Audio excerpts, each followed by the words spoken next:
नमस्कार दोस्तों, मैं शैल। दोस्तों, पिछले 2 वीडियोस में हमने स्ट्रेस और एंजाइटी इन 2 कंसेप्ट्स को बहुत ही डिटेल्ड वे में समझने की कोशिश की है। तो इसी कड़ी को आगे बढ़ाते हुए आज हम डिप्रेशन, इस साइकोलॉजिकल कंडीशन को बहुत ही डिटेल्ड वे में समझने की कोशिश करने वाले हैं।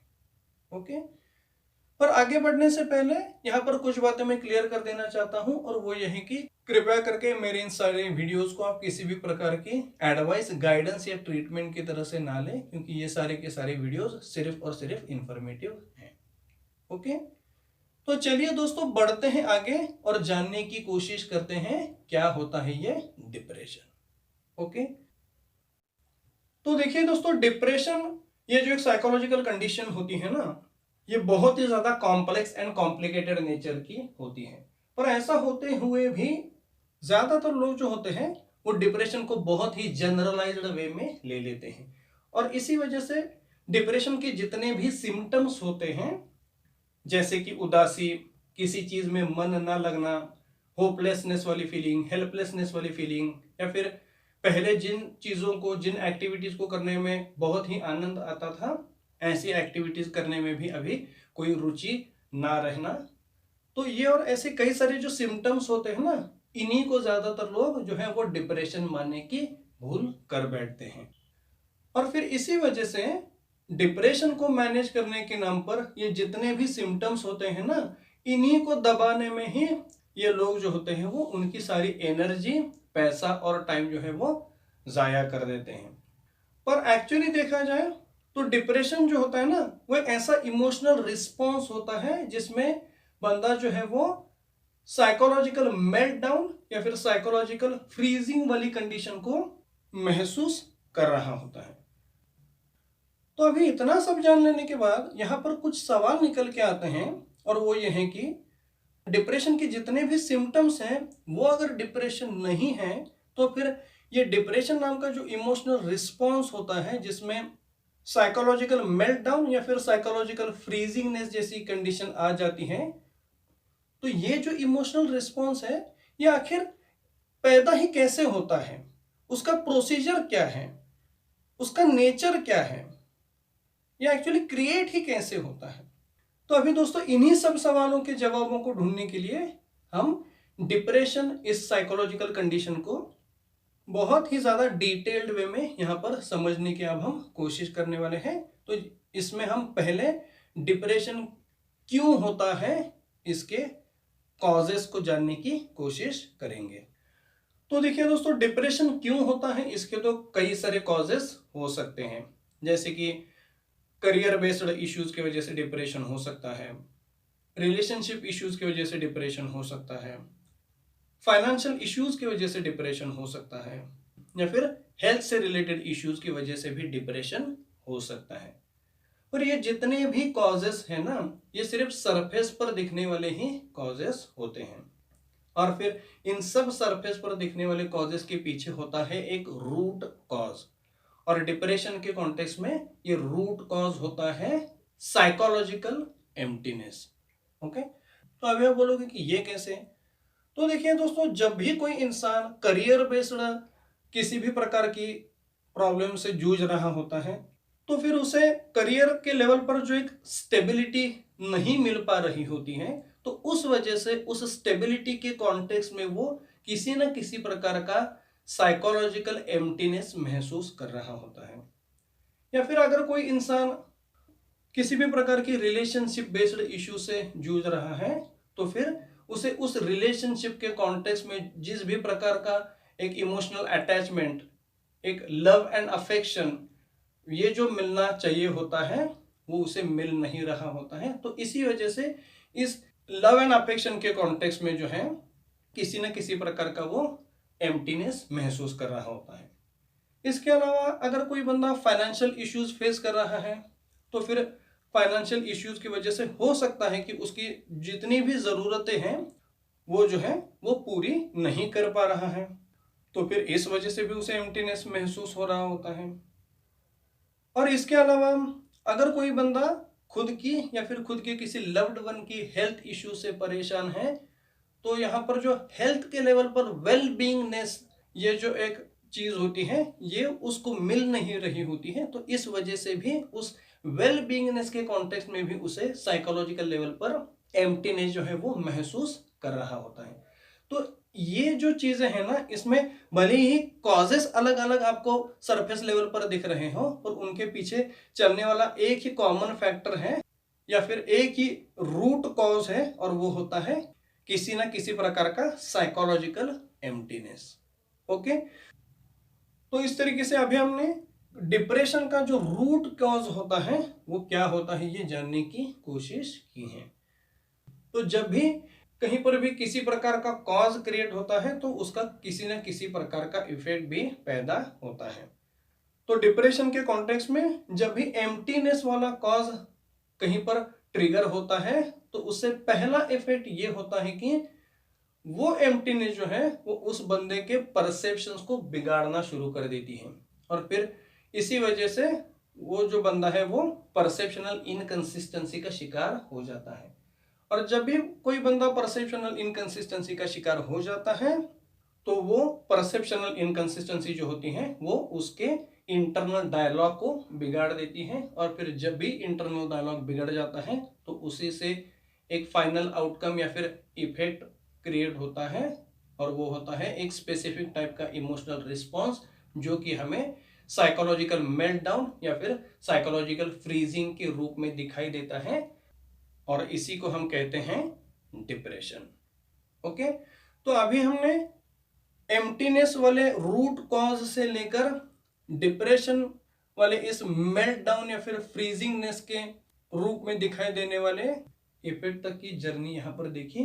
पर ये जो जर्नी ऊपर से जितनी आसान दिखती है उतनी वो एक्चुअली होती नहीं है, क्योंकि कॉज से लेकर इफेक्ट तक की ये जो जर्नी होती है इसके बीच में एक प्रोसीजरल मैकेनिज्म की कनेक्टिविटी यहाँ पर होती है। तो ये जो प्रोसीजरल मैकेनिज्म होता है साइकोलॉजिकल लेवल पर चलने वाला, यही होता है जो एक ब्रिज की तरह काम करता है कॉज एंड इफेक्ट के बीच में। तो इसीलिए अभी इस प्रोसीजरल मैकेनिज्म को समझना हमारे लिए बहुत ही ज्यादा जरूरी हो गया है।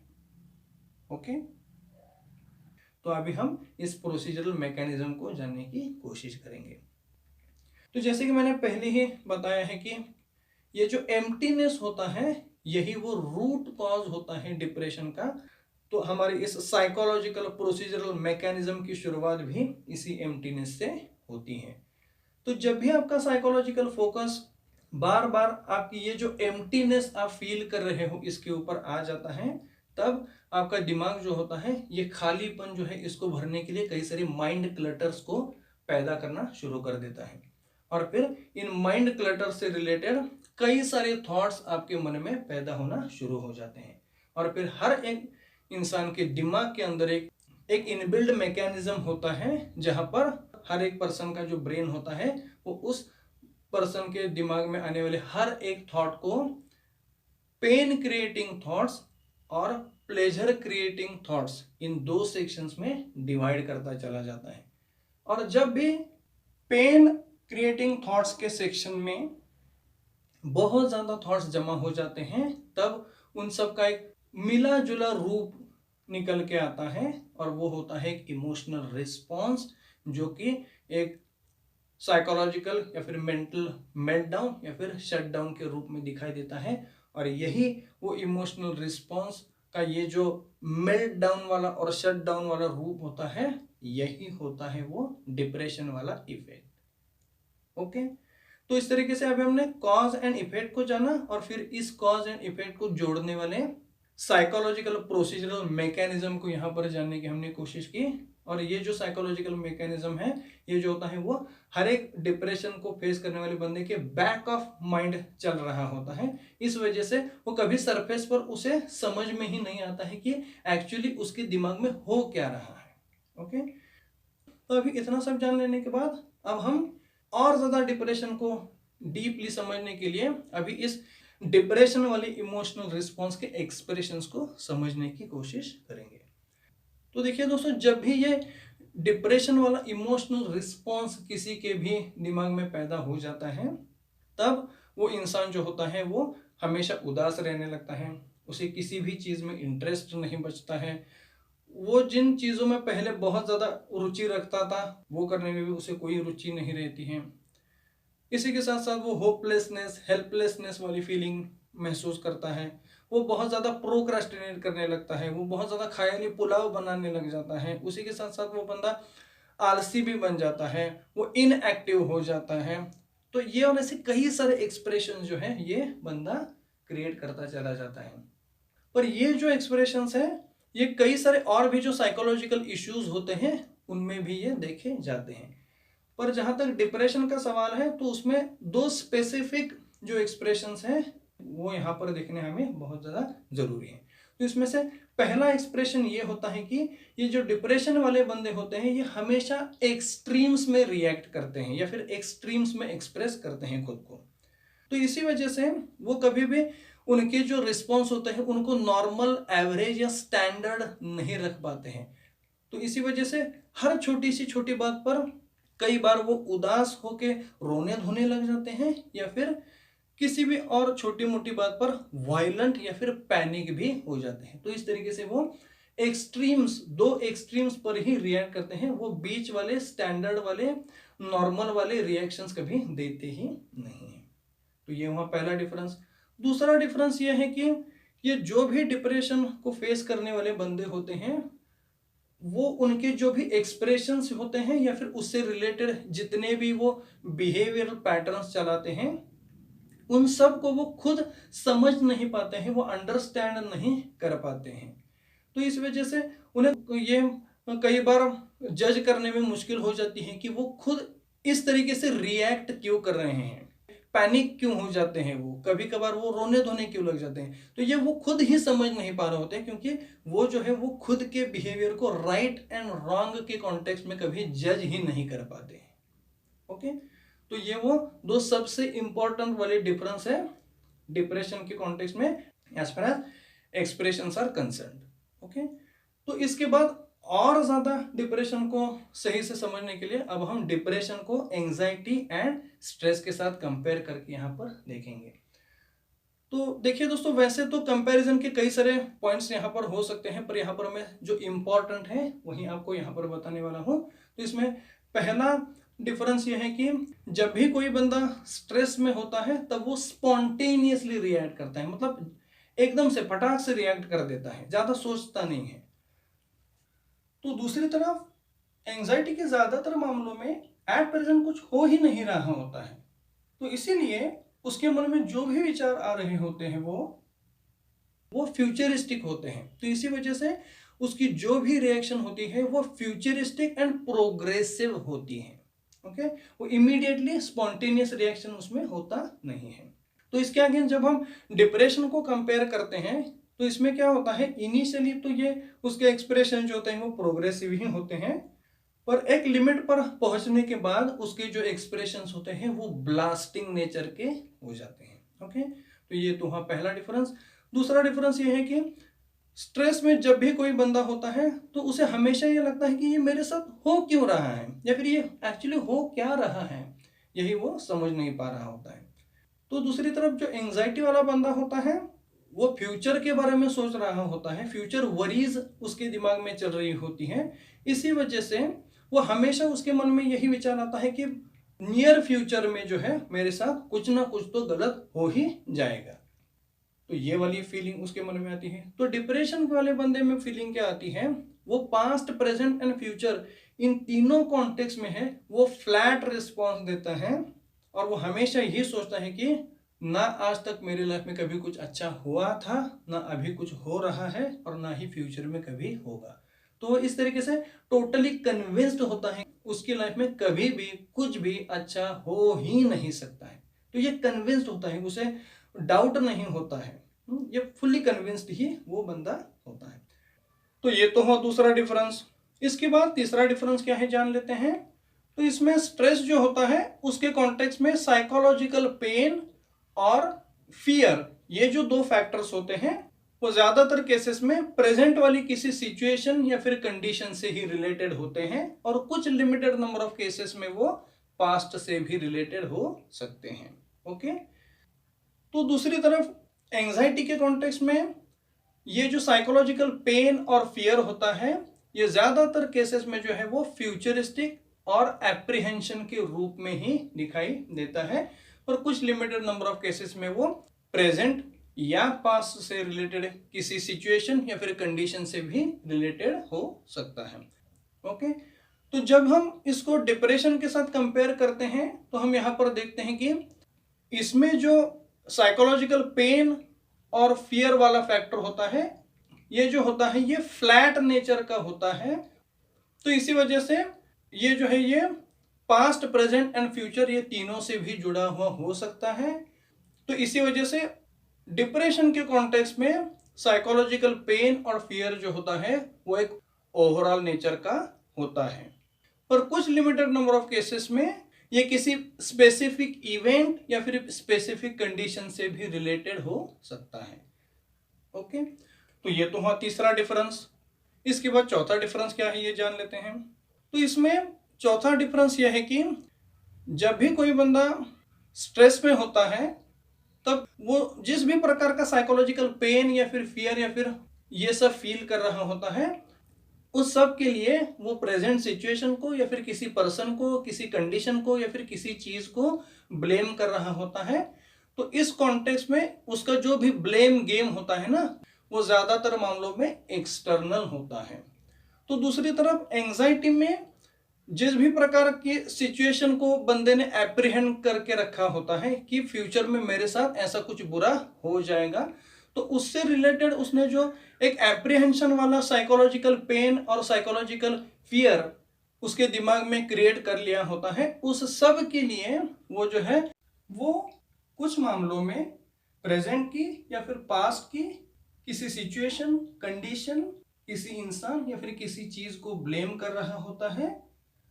पर ज्यादातर मामलों में वो फ्यूचरिस्टिक किसी सिचुएशन या फिर किसी पर्सन को, किसी कंडीशन को, किसी चीज को वो ब्लेम करता है। तो इसमें भी जो ब्लेम गेम होता है वो एक्सटर्नल ही होता है और वो फ्यूचरिस्टिक भी होता है। तो इसको जब हम डिप्रेशन के कॉन्टेक्स्ट में कंपेयर करके देखते हैं तो हम देखते हैं कि डिप्रेशन के कॉन्टेक्स्ट में ये जो भी ब्लेम गेम होता है वो इनिशियली तो एक्सटर्नल लेवल का ही होता है, पर जैसे जैसे डिप्रेशन बहुत ज्यादा बढ़ता चला जाता है वैसे वैसे वो जो है वो इंटरनल हो जाता है। और फिर इसी वजह से डिप्रेशन का जो भी कोई बंदा शिकार होता है उसे हमेशा यही लगता है कि उसके साथ जो भी कुछ बुरा पहले हो चुका है, अभी हो रहा है या फिर फ्यूचर में हो सकता है, उस सब के लिए वो ही खुद जिम्मेदार है। उसी में एबिलिटीज नहीं है, वो ही किसी काम का नहीं है, उसी का नसीब खराब है, वगैरह वगैरह। ओके। तो इस तरीके से पूरा का पूरा जो ब्लेम गेम होता है वो एक्सटर्नल होने के बजाय इंटरनल होता है। ओके। तो इस तरीके से ये एक मेजर डिफरेंस होता है, वो इंटरनल लेवल पर सारा ब्लेम गेम लेके जाता है। और यही वो सबसे बड़ा एक इशू होता है डिप्रेशन के कॉन्टेक्स्ट में कि यहां से फिर बंदे को कैसे डिप्रेशन से बाहर निकाला जाए, क्योंकि जब तक चीजें एक्सटर्नल होती हैं तब तक कॉज से जो बंदा होता है वो साइकोलॉजिकल लेवल पर थोड़ा सा डिस्टेंस बना के रहता है। पर डिप्रेशन के कॉन्टेक्स्ट में जो है वो कॉज को जो है वो खुद से पूरी तरीके से अलाइन कर लेता है। तो यही जो प्रॉब्लम है ये डिप्रेशन के कॉन्टेक्स्ट में बहुत ज्यादा बड़ी होती है, और इसी वजह से डिप्रेशन के बंदों को डिप्रेशन से निकालने में बहुत ज्यादा डिफिकल्टीज आती हैं। ओके। तो इस तरीके से दोस्तों अभी हमने डिप्रेशन नाम के इस बड़े ही खतरनाक वाली साइकोलॉजिकल कंडीशन को यहाँ पर बहुत बहुत बहुत ही डिटेल्ड वे में समझने की कोशिश की है। इसके अगले वीडियो में मैं आपको डिप्रेशन को हम कैसे मैनेज कर सकते हैं उससे रिलेटेड कुछ ट्रिक्स और टिप्स बताऊंगा, जिनको अप्लाई करके आप आपके डिप्रेशन को बहुत ही आसानी से मैनेज कर पाओगे। ओके। तो दोस्तों इसी नोट पर आज मैं बस यही रुकना चाहूंगा। मेरी ये वीडियो अगर आपको अच्छी लगी हो तो प्लीज इसे लाइक कीजिए, मेरे चैनल को सब्सक्राइब कीजिए, और इसी के साथ साथ बेल नोटिफिकेशन दबाकर ऑल वाले सेक्शन पर सेट कर लीजिए। और इसी के साथ साथ मेरे सारे के सारे वीडियोस आप ज्यादा से ज्यादा लोगों तक जरूर शेयर कीजिए। ओके। तो चलिए दोस्तों मिलते हैं अगली वीडियो में। तो तब तक के लिए thank you. Take care and bye bye.